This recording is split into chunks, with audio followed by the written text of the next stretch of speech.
Welcome back to the Print on Demand cast. In this episode, we're going to be talking about fixing the money problems in your print on demand business. Let's get into it.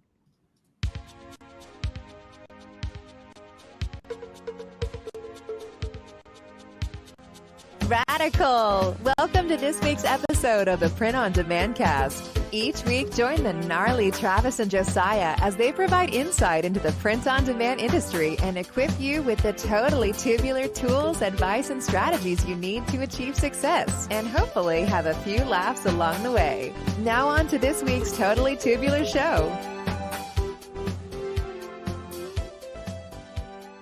Welcome back, ladies and gentlemen, to the Print on Demand cast. It is great to be back with you again this week, and joining me, as always, is Travis Ross from Make Your Mark Design. Travis, happy Tuesday. Today is Tuesday. Happy Tuesday as we're recording this. How's things? How's things going there in Make Your Mark Design world? And how have you been? How's your week? All right. Went backpacking this last weekend. Up in the high country. Had a real good time. There was like 6 of us that went up, and Nice. I'm still sore because we went, it was like 5 miles in and like 2,500 feet of elevation gain.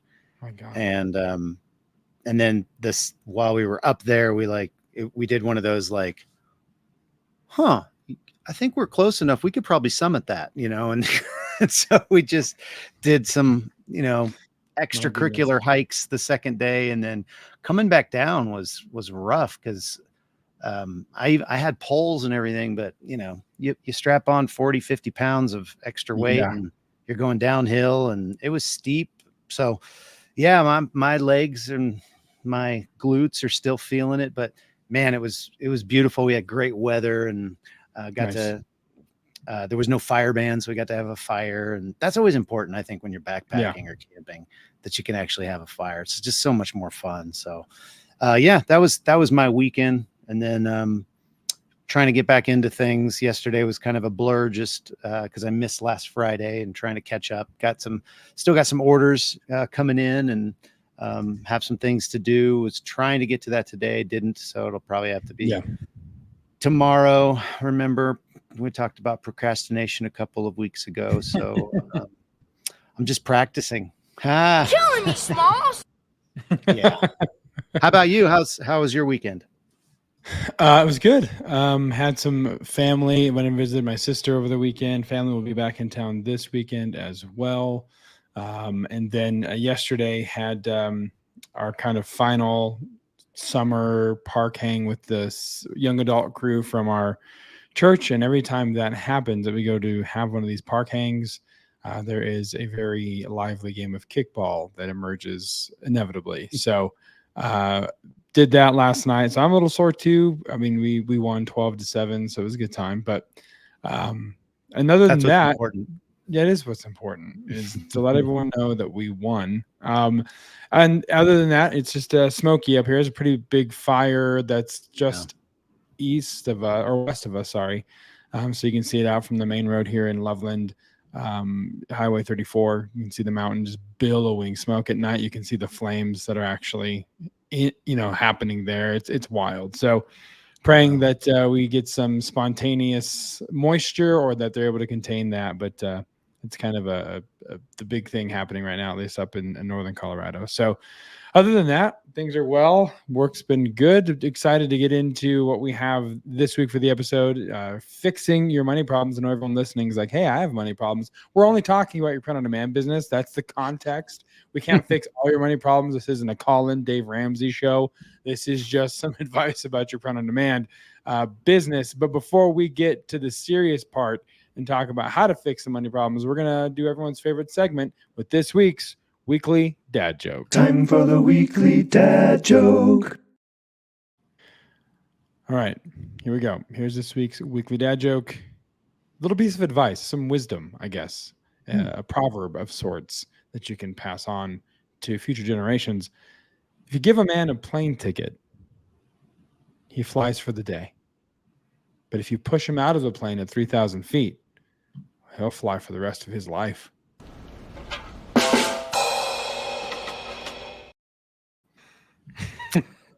Very So true. yeah, it's very If you're true. offended by that joke, I completely agree. So moving on, be sure to use that one because those are my favorites where you can set it up like it's an actual piece of advice. And people are like, Mhm. oh, okay, you have like a proverb for us or a piece of wisdom. And then you hit them with the punchline and everyone's mad because you've wasted their time and you're laughing because you knew it was going to happen the entire time. So enjoy that. Enjoy that. Use it. Let us know how it goes. We're going to go ahead and just move straight into this week's point of interest. Well, howdy, partner. Welcome to the point of interest part of the POD cast. So grab your hat and hold on tight because we got some learning to do.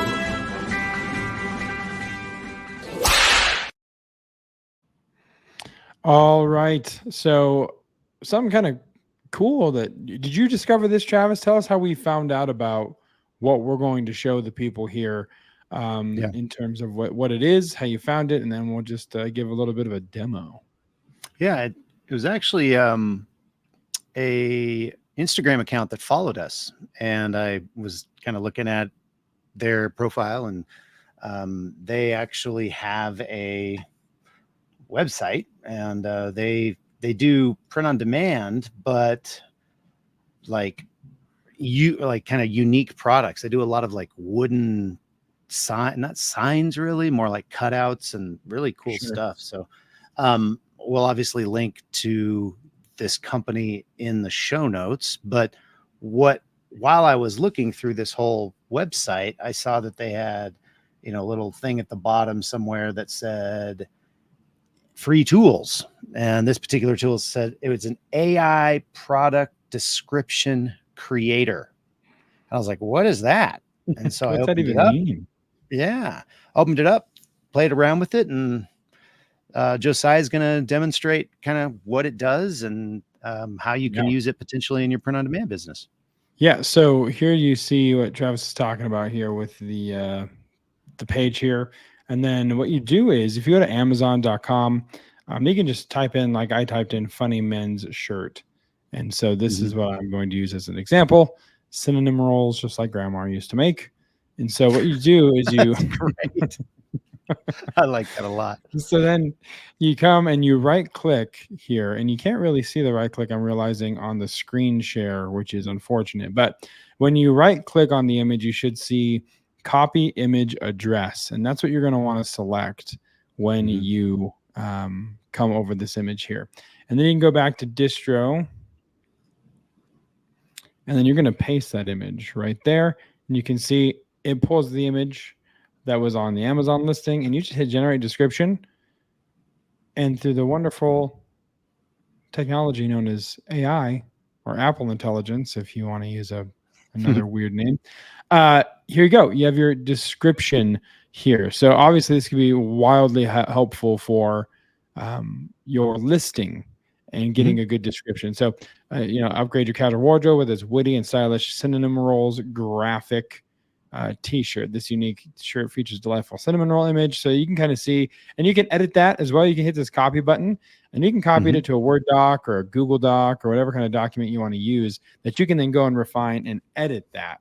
And so you don't have to worry about not being able to change any of the verbiage or tweaking it how you like. But it's nice. It has the product details, the color, the style, the fit, the sizes. So it does a lot of good work for you, and it's a good foundation to kind of build off of when you're talking about your listings.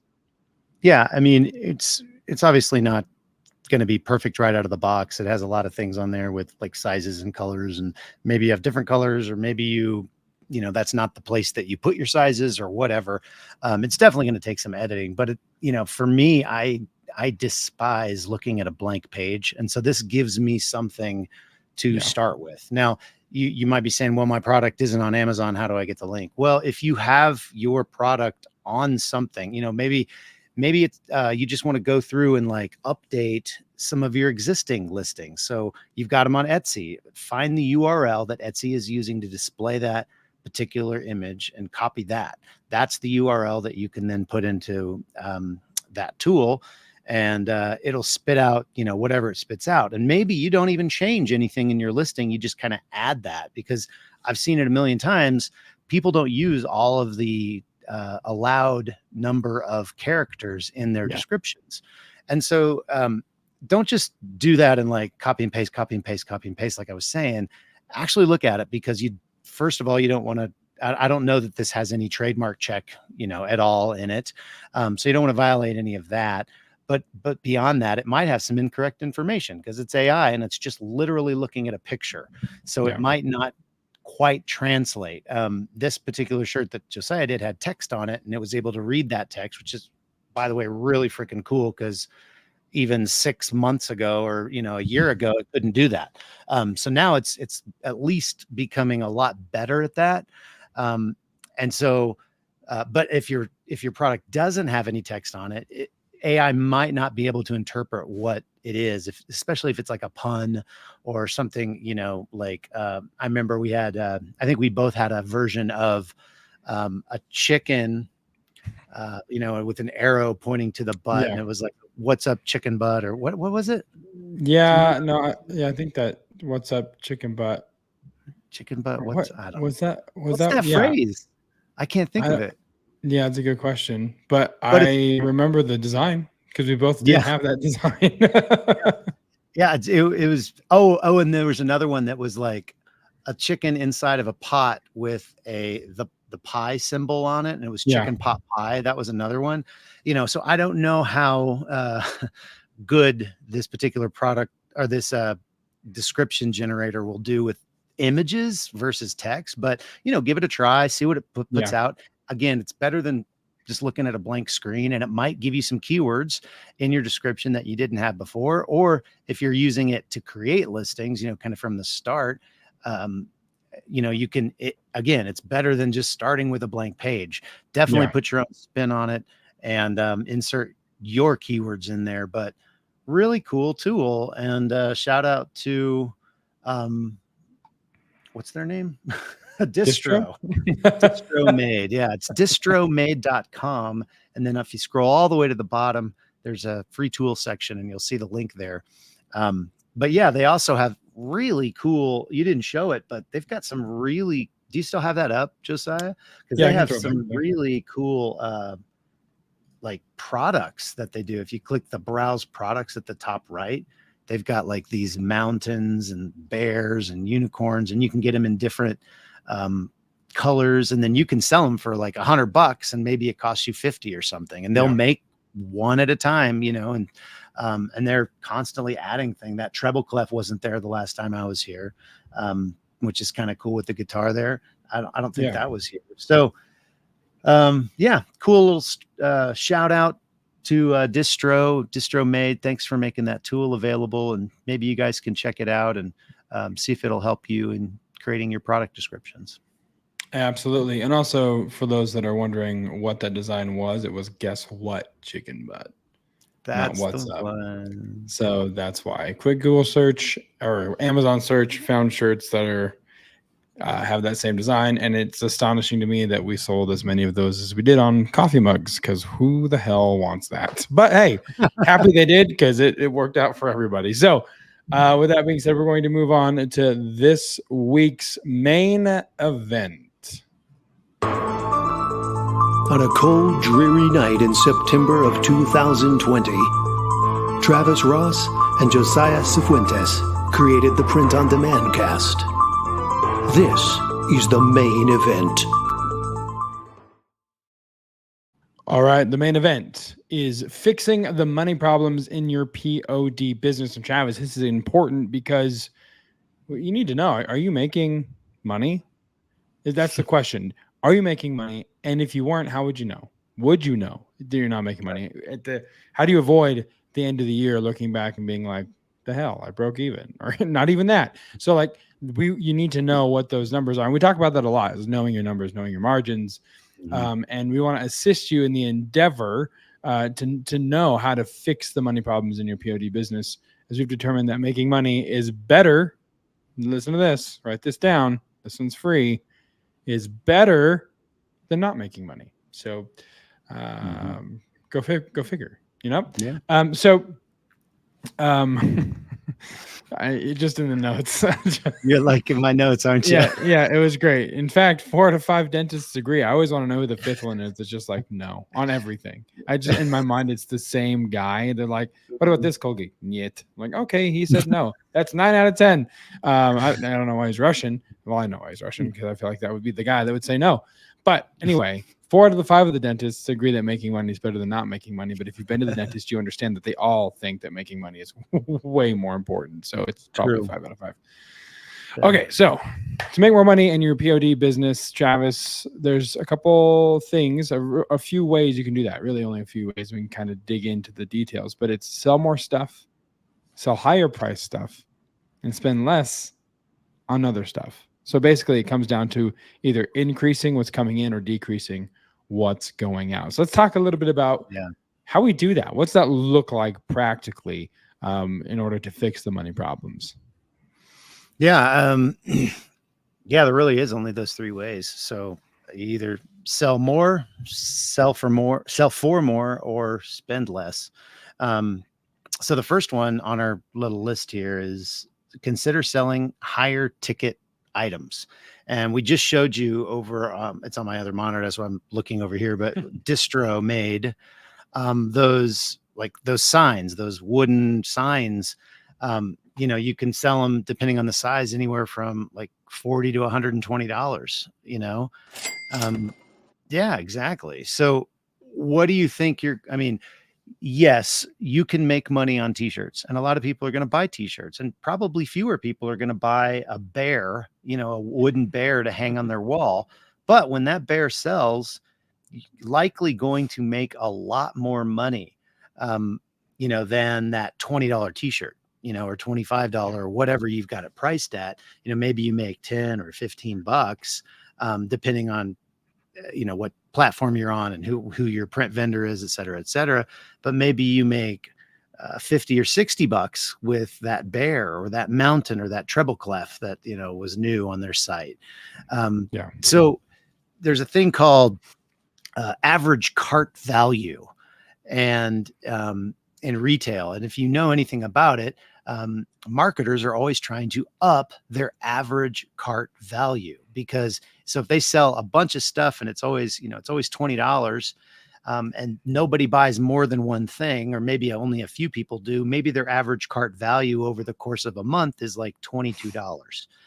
But you contrast that to the person selling these these wooden signs or whatever product, insert product here, wall art or whatever, and their average cart value might be more like 80 or 90 bucks, and so we're trying to raise that cart value because that's where you can make better margins. You also have to sell less of the thing, in order to make the same amount of money. It's like the guy who sells hamburgers. McDonald's is probably a bad idea because they sell a lot of them, versus the guy who sells airplanes.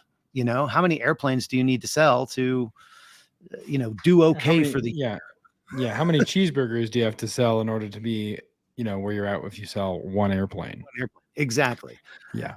Yeah. And that's really cool. So there's a lot of different ways you can, raise that average cart value. And let's give them a couple, Josiah. Yeah. So you see this all the time, and I'm a sucker for it as well.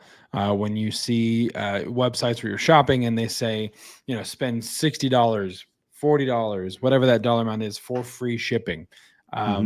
And I've often, what you don't realize is it's $40 for shipping. And I'm like, I'm good. And they put one shirt in the cart and you hit the checkout button and your total's like $32 with tax. And you're like, well, hell, I'm spending more dollars to get free shipping.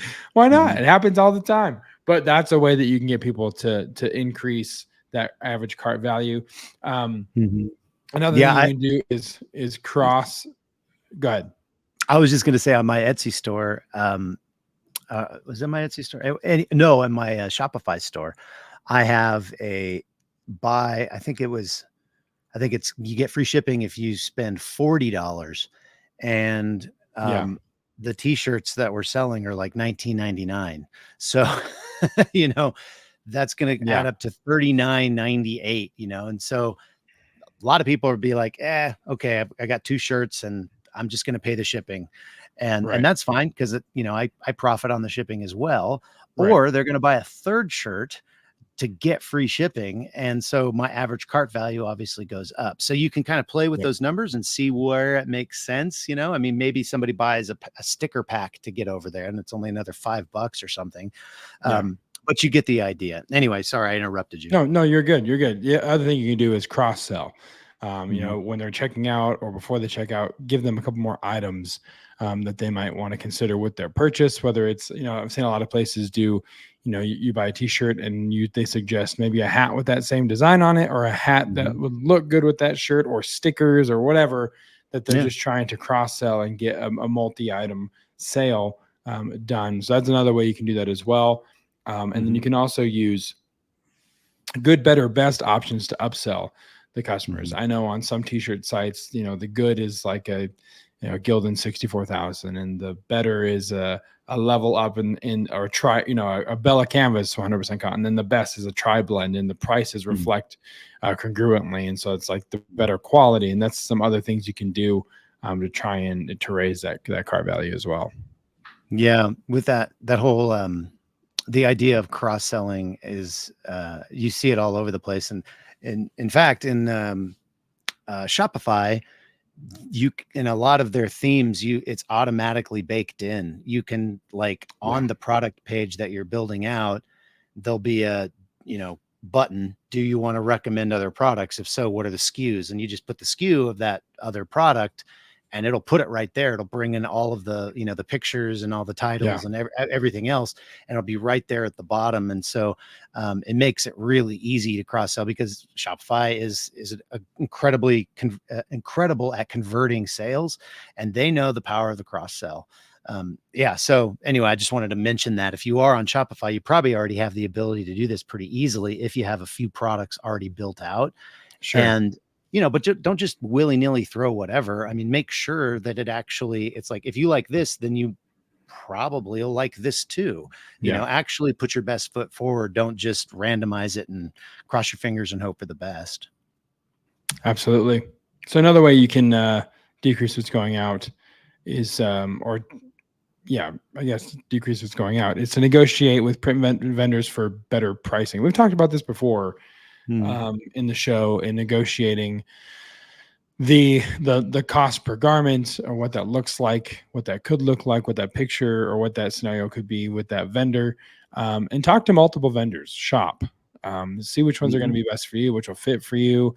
I know when we had What For Apparel, it was, we used TSC Apparel for our vendor, because they Hmm. were local, they were close, and that was a huge part of it, is they had a place where we could go if all else fails. And then the Hmm. shipping was, next day, if not 2 days, because of the distribution centers are so close. And so all of those things factor into what vendor you want to use, but also, and probably more importantly, is the price that they're going to give you, or the price break that they're willing to give you, whether at Hmm. a certain point.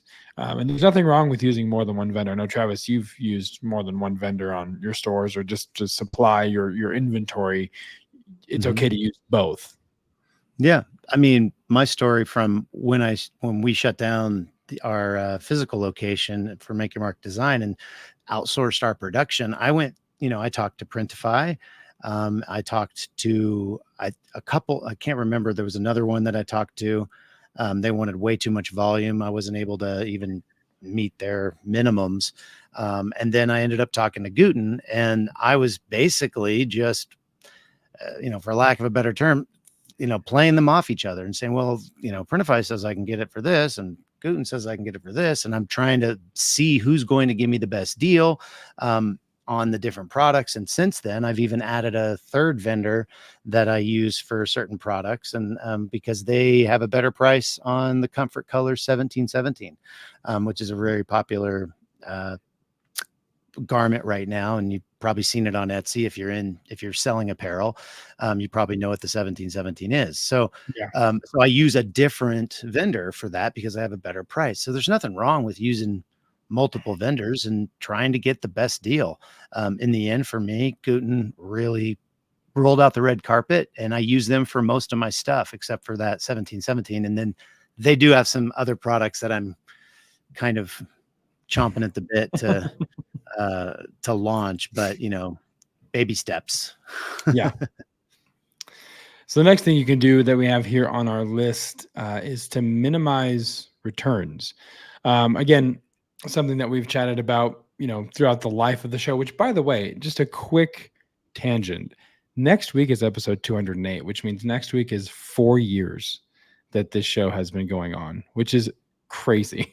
So another milestone episode next week for the Print on Demand cast, episode 208. So all that to say, we've talked about minimizing returns a lot in the last almost 4 years, and ways you can do that in different episodes throughout in the archives. But things you can do to minimize that is clearly describe the product. I think probably if you were to take a poll, or if there were a percentage, I would imagine that the majority of returns happen just because what they thought they were buying was not what ended up in their hand.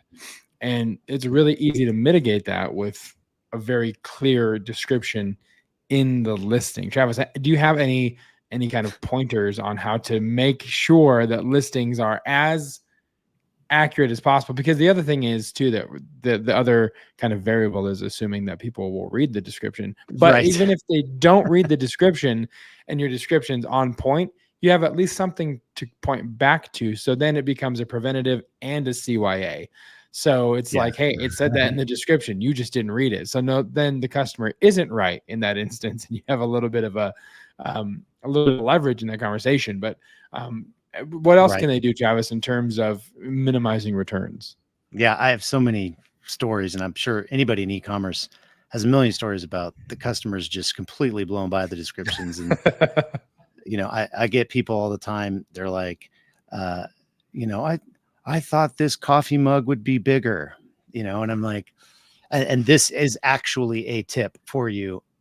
If you can, illustrate it with your pictures, illustrate the different sizes, illustrate the fit with sizes, or like a really great sizing chart with, a picture and like, all of the bullet point details and how big and how wide and all of that stuff as much as you can with pictures, because let's face it, guys, people are dumb sometimes, or they just don't, they're looking on the phone, it's small, and remember that they are looking on their phone. So try to make it bigger. But in the case of, I sell an 11-ounce mug and a 15-ounce mug, and I literally have on all of my listings a picture of like from chin to, she's just holding to my wife. It's a picture of my wife. She's holding one mug that says 11 ounce and the other one says 15 ounce.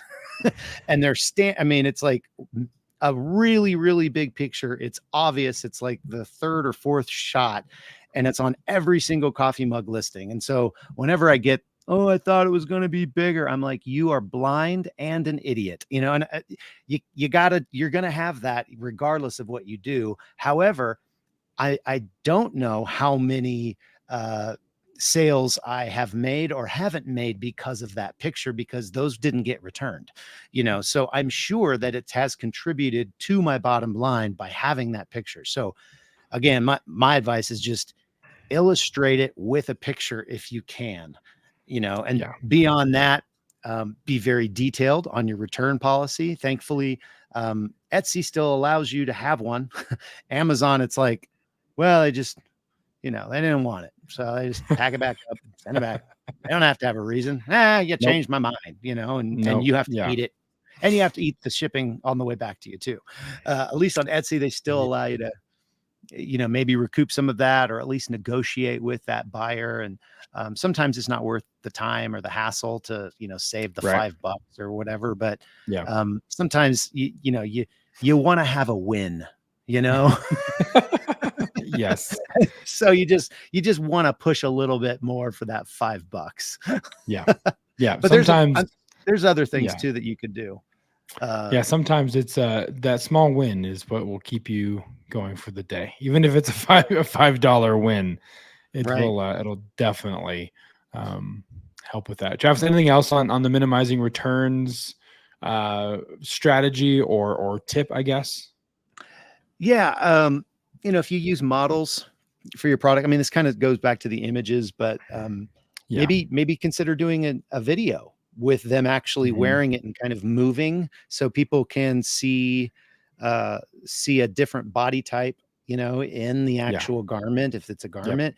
Same thing with like social proof, getting pictures from your customers, from people who have bought, try to incentivize them to send in pictures of them wearing it. Because again, you Yeah. get people to see someone else in it. It not only the personalization, or the personal connection that you have when you see a person versus just Yeah. a flat lay mock-up. That's important, but also you're showing, oh, okay, I see how it fits on this type of person, this type of Yeah. body, and my body type is similar, so I know now how it's going to fit. Right. Or I see them using that coffee mug, and I know how big it is, based on that image. Yeah. And I couldn't obviously see it in the other picture when it says 11 ounce and 15 ounce, but Right. I digress. Yeah. Awesome. Moving on here, outsourcing administrative tasks. If this sounds familiar, dear listeners, because 3 episodes ago we talked about hiring your first VA, episode 204 in the archives. Be sure to go back and listen to that if you have more questions after we kind of talk about, what it is to outsource administrative tasks. So the whole key to this point is the principle of freeing up your time to work on your business and not in your business. When you're working Mhm. in your business, you can't really see the forest through the trees. When you're working on your business, you have a little bit of a chance to have a little bit higher kind of perspective of what's happening and things that you want to be able to be working on instead of being kind of stuck in the grind of the day to day. So there's lots of things you can do, a lot of repetitive tasks, logistic tasks that you can have outsourced, and VAs are a great way to do that. Stuff like bookkeeping. Yeah. I hate bookkeeping. I would not. I would rather probably, get 1,000 paper cuts than have to actually think about doing bookkeeping. But there are VAs. There are people you can outsource with. Not even VAs overseas. And I guess that's something too. Sometimes I know when I was first starting, when I'd hear VA, my mind automatically thought that it was someone overseas. Because that was so much of what I was ingrained to think in the beginning. Oh, I've got a VA. They're in the Philippines. I've got a VA. They're in blah, blah, blah. I got a VA. And it was never just, someone stateside. Mhm. It's just a virtual assistant. It's an employee that is working remotely on your business that's not physically there present. They can be anywhere. They can be anybody that or that you hire to do these tasks. So bookkeeping is one of them. Design creation is another one, Travis. I know that you and I have utilized VAs a lot for design creation as well. What other tasks or administrative tasks could possibly be outsourced to a VA? I think listing creation is a huge one. No matter what platform you're on, you have to create listings, and a lot of the listing creation process is kind of a rinse and repeat. It's the same thing over and over. You have to create all the mock-ups. You have to you have to upload them to whatever, or you have to create a title and keywords, and you have to research keywords and figure out what people are searching for, and maybe use a tool. And so a lot of that stuff can be outsourced to a virtual assistant. And maybe you don't want to have them touching your Etsy store or touching your Merch by Amazon account or whatever. And that's totally fine. They can always just put that stuff on a spreadsheet for you to then go copy, paste, copy, paste, copy, paste. And it's all done already for you. So that is one way to kind of get around that fear that you might have of having, somebody who you don't know touch your accounts. Although I will say that in my experience, the VAs that we have used are incredibly trustworthy and absolutely incredible. And in fact, here's a kind of a bonus tip. There's a Chrome extension called LastPass, and maybe many of you already use this, but I think I pay maybe $10 or $20 a year for that, and it's on my phone. It's in all of my computers. I log in with one password, and I can save all of my passwords. And the bonus thing is I can share my password to another person that also has LastPass to their account, and I can hide my password from it. And so I can, that's how I do it with my virtual assistants. I share the login credentials, but they never see the password. And then if anyone ever, came onto my team, which I've had to let people go in the past. And when I do, I just remove them from my LastPass, and it immediately revokes their access to seeing any of the sites or obviously any of the passwords. And they couldn't have written it down because they never saw it in the first place. Right. So that's one way to mitigate that. So that's listing creation. Of course, customer service, you get the same questions all the time, write some templates out, give them to them. That's another, you could add that task to listing creation if you wanted to, or to, I don't know if you'd want a bookkeeper doing customer service. It sounds like those are probably two different people, but you get the idea. Yeah. You can have these VAs doing multiple things for you, again, to set yourself free to work on your business and not in your business. If you've ever read E-Myth by Michael Gerber, it's a great illustration. It's one of the most, highly read book, or most highly touted books in the business category. And it's all about why most businesses fail. And it's because the guy who has the idea for creating this business does all the work, and they never get out of the way, and they're always working in their business, and they never have a chance to work on it. And so that's the whole reason we have been banging this drum on virtual assistants for weeks now. Because it really eventually will burn you out. And your business will probably fail if you can't figure out a way to work on your business and not in it. Yep. Yeah, absolutely. So moving on to our next item, analyze your advertising expenses. And this is going to require you to get a little more granular into the reports that you run. So for example, you might be spending money on a phrase that doesn't even describe your product. You're going to want to get rid of that. It's not doing you any good. It's just literally a hole in your ship that's you're hemorrhaging. You're bringing on water. You want to stop that. And so, Travis, explain a little bit about, we're going to get into some ROAS talk here just briefly. So explain what ROAS is and what it can do to help them kind of give deeper analytics to their advertising. Yeah. Before we do that, I just want to touch on that. Spending money on a phrase that doesn't even describe your product. Different channels are going to have different feature sets and different access to what that platform is actually putting in front of people, or what they are able to put in front of people. Specifically on Amazon, you can run reports and see which keyword phrases are actually showing up for your or leading to clicks on your product. And so I was selling for a long time, we had a line of cupcake stands, and you remember the cupcake stands. I still have some right there. Sure do. Returns. But it was a private label product that we created a box and, basically imported these cupcake stands, and they sold really well. And when I would obviously advertise to these cupcake stands specifically on Amazon. And when I download a report, I would see all of these different search terms, and I would see pink cupcake stand, gold cupcake stand, black cupcake stand, and different.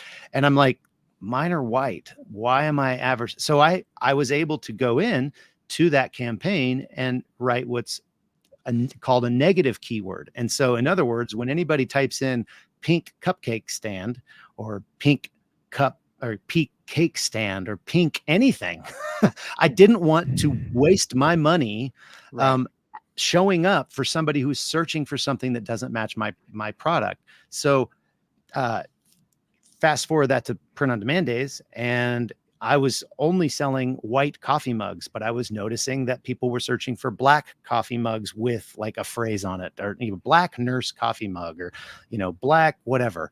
And I was like, okay, I don't want to. I'm selling a white coffee mug. I don't have now. Nowadays I have black mugs that we actually do sell, but those are in a different campaign. So I would knock out the word white in those.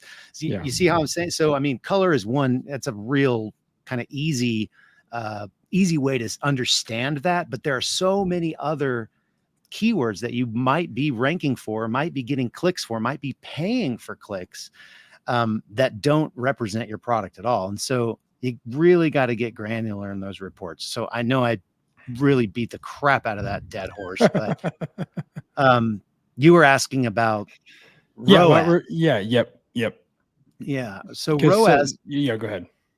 ROAS is a return on ad spend. It's an acronym for return on. So it's how much money you're making on how much you're spending. And it's a percentage, and I can't be bothered to do math.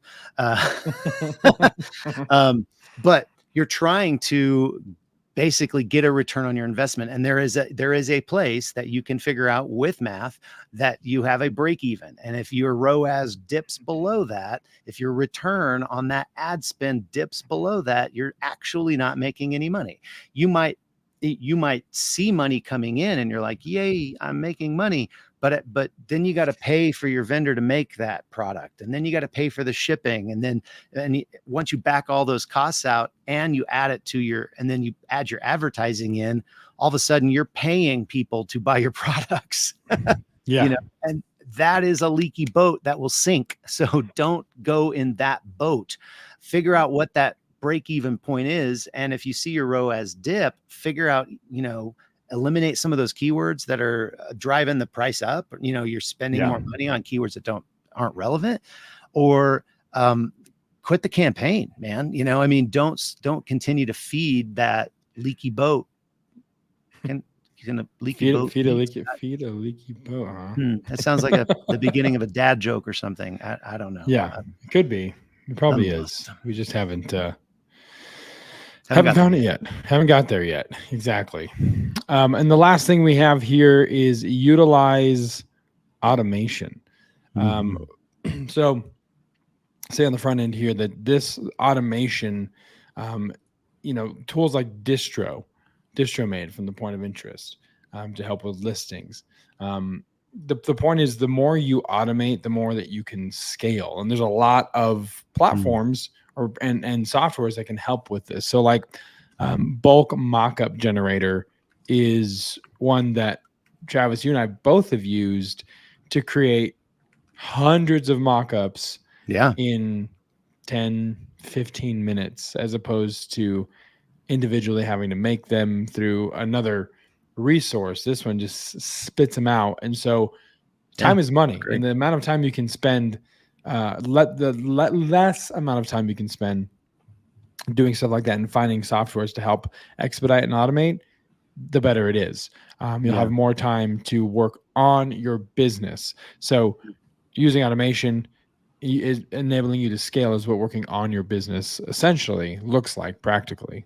Mm-hmm. Yeah, it's one way for sure. I mean, the bottom line with AI, it's only growing. ChatGPT, I believe like 5.0 is getting ready to come out, and I mean 4.0 was like light years ahead of 3.5, and what is it, 4.5 E or C or T or D? I don't know what it is. Let me see if I can find it real quick.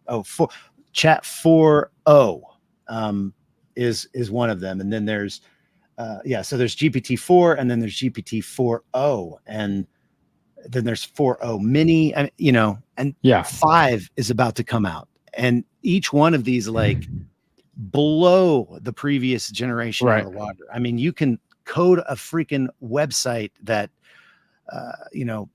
is absolutely incredible and has amazing functionality through ChatGPT. You can